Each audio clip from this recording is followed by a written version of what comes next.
Kalau ditanya apakah Sally dari kecil itu percaya diri, ada rasa-rasa nggak percaya dirinya sebetulnya. Sally ingat waktu TK tuh usia 4 atau 5 tahun ya. Yep. Jadi Sally pengen ikut satu lomba lah, intinya begitu.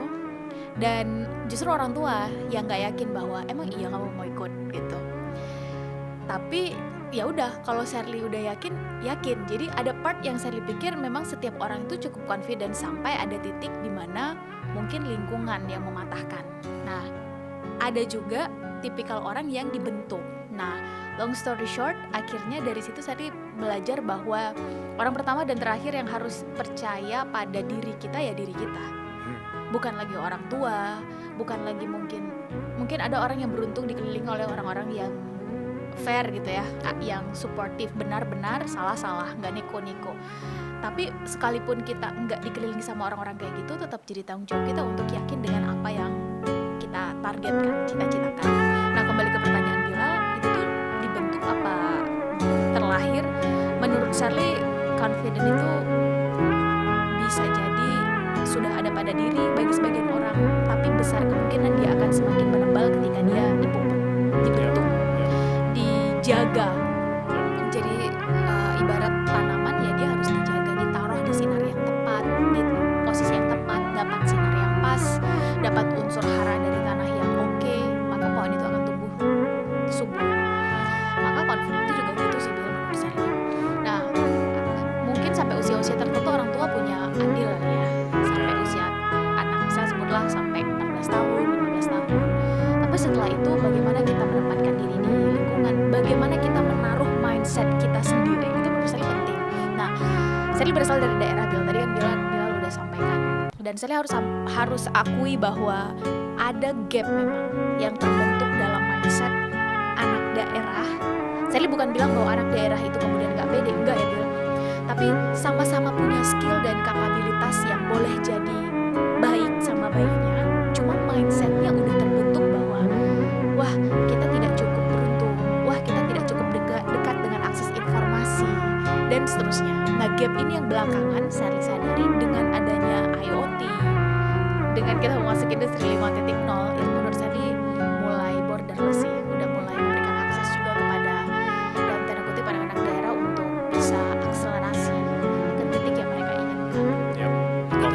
Competence loop ya, semakin sering kita melatih keraguan diri, semakin kita bisa menghadapi fase-fase kita insecure dan lain, semakin terbiasa juga. True. Tapi misalnya ini mungkin ada yang setuju, ada yang tidak setuju habisnya. Tapi saya kok makin kesini makin merasa, dulu hipotesis, kalau sekarang udah jadi kesimpulan Bil, bahwa inferiority complex itu kan mulainya dari mindset ya.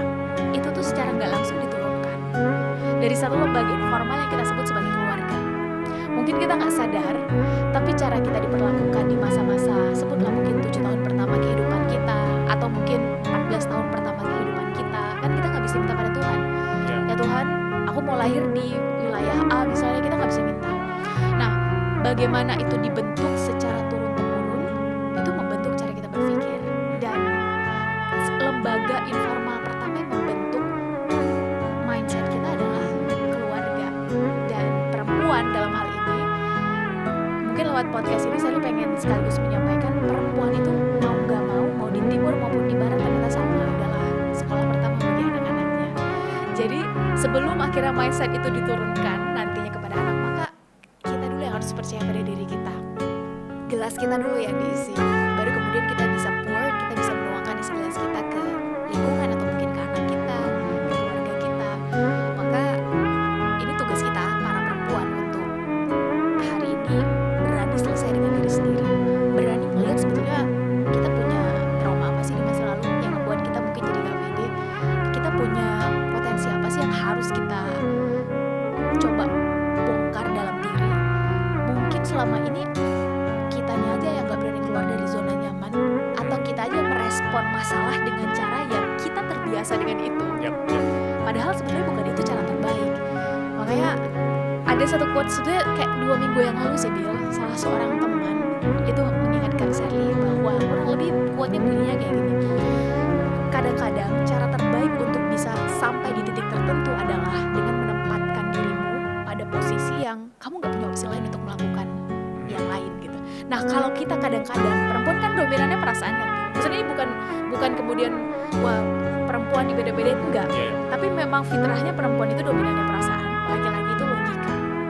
Sehingga ketika perempuan terlalu bergantung atau rely on mood, perasaan, akhirnya kita cenderung bukan bergerak berdasarkan kebutuhan, tapi apa yang kita inginkan. Padahal situasi dan kondisinya mengharuskan kita untuk bergerak berdasarkan yang dibutuhin apa, bukan apa yang kita inginkan.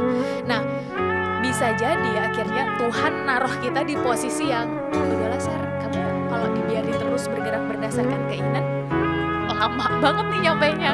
Akhirnya ditaruh di posisi yang mau gak mau, suka gak suka, siap gak siap, hadapi.